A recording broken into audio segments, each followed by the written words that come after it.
యేసయ్యా, నీవు లేని ఈ జీవితం శూన్యమే. నీవు నాతో ఉన్నావు కనుక నేను ఈ స్థితిలో ఉన్నాను.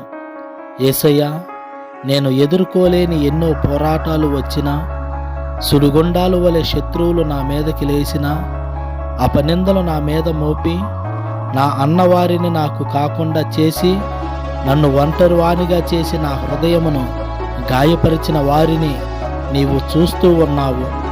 నా కన్నీటిని తుడిచి నా చేతిని పట్టుకొని నేను ఉన్నాను, భయపడకు అని నన్ను ధైర్యపరిచిన ఏకైక దేవుడవు నీవేనయ్యా అంటూ ప్రార్థన చేస్తున్నావా?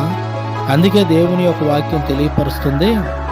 147వ కీర్తన 3వ వాక్యం మనం చదివినట్లయితే, గుండె చెదరిన వారిని ఆయన బాగు చేయువాడు అని దేవుని యొక్క వాక్యం తెలియపరుస్తుంది.